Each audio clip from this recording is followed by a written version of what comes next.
Right now, we're in buy the dip mode. So you believe we started a new bull market back in April. Why? Do not be fooled. Most people in crypto make this mistake at least once. I see it cycle after cycle. It's very easy to lose money in markets like this. Smash the like button. We keep you sharp in crypto on a daily basis, so make sure you subscribe. The cryptocurrency market is consolidating. It's true, but do not be fooled.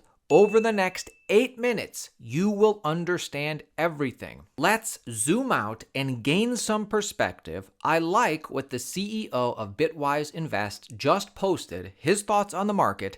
He says, it's very natural in crypto for people to focus on the short term. It's a 24/7, always-on market by definition. I think from time to time, people need to step back and zoom out. It is unbelievable how much has happened in just 2 quarters this year. I hope everybody takes a moment to appreciate that which will take some time, but has become abundantly clear in 2025. The future is going to run on chain.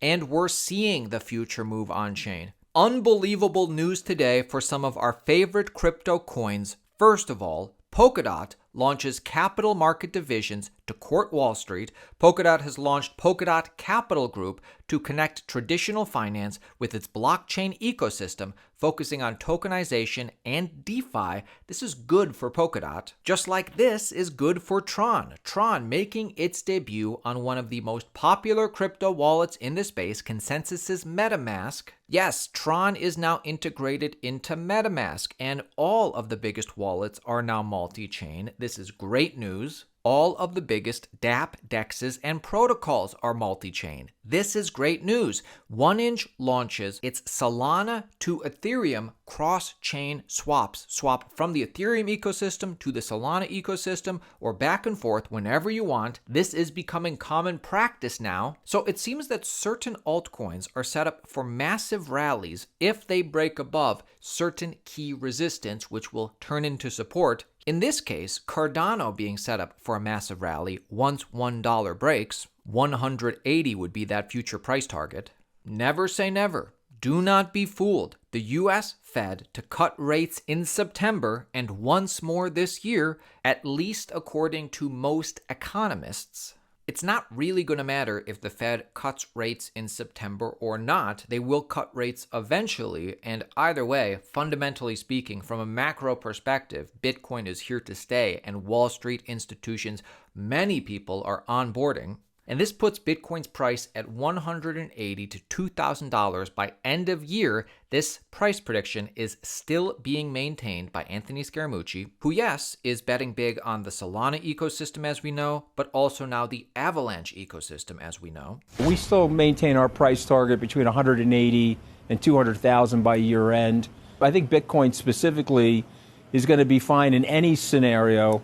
But I like the mama bear Fed, so hopefully the president will pick the mama bear. How are you thinking about Bitcoin right now? We're looking at the price tag right about $115,000. You know, we've had conversations probably when Bitcoin was at $15,000. Right now, in your mind, what's the window? What's the base case, and how high can it go from here? I mean, listen, there's been pain and euphoria in the Bitcoin markets over the last 5 years. I think what's happening now is lots of consolidation and institutional adoption. So if you went to a conference like this 3 years ago, it was mostly retail investors and CEOs working in the layer 1 blockchain space. Today, it's lots more institutional investors. So that's finally starting to happen. If you look at the numbers on something like the BlackRock ETF, the IBIT ETF, you can see now, Andrew, there's lots of institutions coming in. So what's interesting is that some of the whales have been selling. So I know I've seen your interviews with Michael Novogratz and the 80,000 Bitcoins that sold last month. And so there's a consolidation story happening. There's a change of ownership story happening. But I think we're going higher just because you just look at the math. There's just way more demand than issued supply of Bitcoin or, existing overall supply in the marketplace. So we still maintain our price target between 180 and 200,000 by year end. And I think that's a cautious price target, by the way. I think there are people that are way above us, those levels. But I just think it's a function of buying and only 450 Bitcoins being made by the network per day. Understand this, my friends. The vast majority of investors in Bank of America's Global Fund Managers survey have zero crypto exposure. 75% zero crypto exposure. Of the small percent who do have exposure, the average portfolio allocation is 3.2%. So Bitcoin and quality crypto is going to be strong either way. We'll get through tumultuous times. But what if there aren't too many tumultuous times in the short to midterm? The Morgan Stanley CIO is maintaining this bull market is just beginning. A lot of people are suspecting a bear market. He says, no, we're in a bull market. The bear market's over. This bull market is just beginning. But listen to his bull market thesis here. A lot of people, they may have sold during the panic. They haven't been back in. They're waiting for an entry point. Is that coming? I mean, look, I don't know if they're going to get a big fat pitch like we got in April. That's probably very unlikely. We think ultimately that was the end of a pretty significant bear market. We're in the beginning of a new bear market. It's still about only 4 months into that. So, pullbacks will probably be shallower than people want. I mean, that's the classic sign of a new bull market. It doesn't really let anybody in.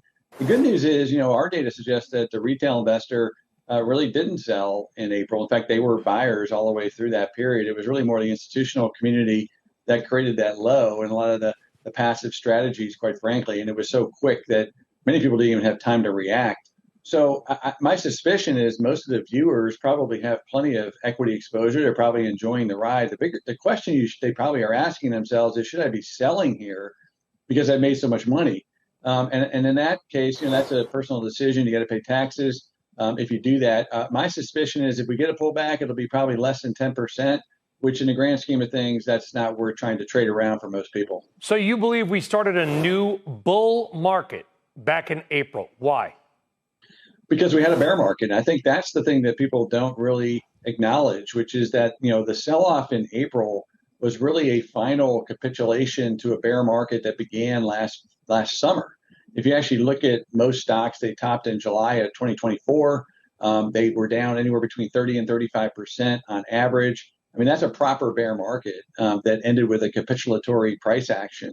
So whenever you get that type of price action, you have some demarcation between the bull market and the bear market. That was it. It was the capitulation. So, most bull markets don't last 4 months. They last, years, year or two at a minimum. So I think right now we're in buy the dip mode because we're in that bull market mentality.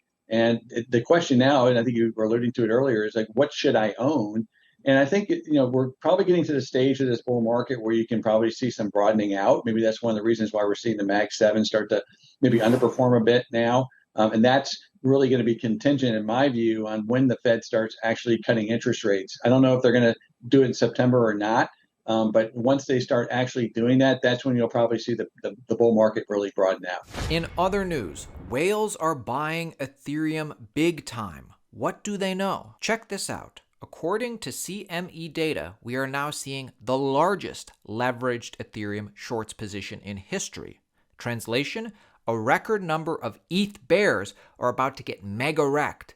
ETH is going higher. Tom Lee's BitMine sets a record for buying Ethereum, becoming the second largest corporate crypto treasury, now only behind Michael Saylor's strategy with Bitcoin. It's amazing that Ethereum is still under 5K after all this colossal force of buying pressure in the past 6 weeks. We've compressed 4 years of Michael Saylor's buying pressure into 40 days, and all we get is a price pump for ants. When this erupts, it'll be a Yellowstone supervolcano.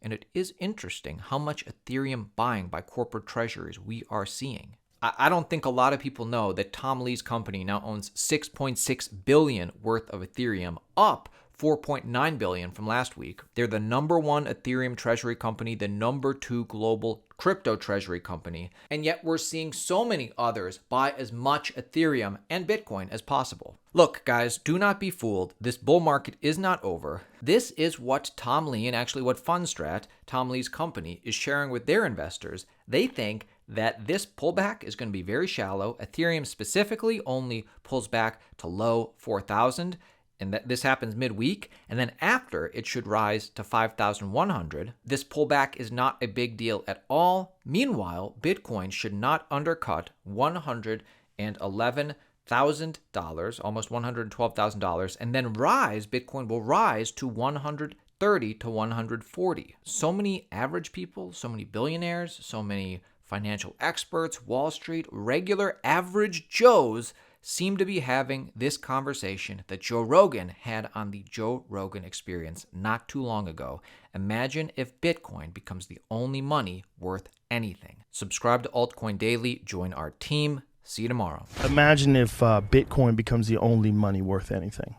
And then everybody's like, but I don't have any of it. Well, your money's not worth shit. You got to get new money. You got to get money in Bitcoin. That's what's going to happen. And then there's only a certain amount of Bitcoin, right? Like the Bitcoin number is finite. Right. So like maybe there's no Bitcoin for you. Right. Like, what the fuck are you talking about? That's what's going to happen. That's what's going to happen. You just predicted the future, Joe.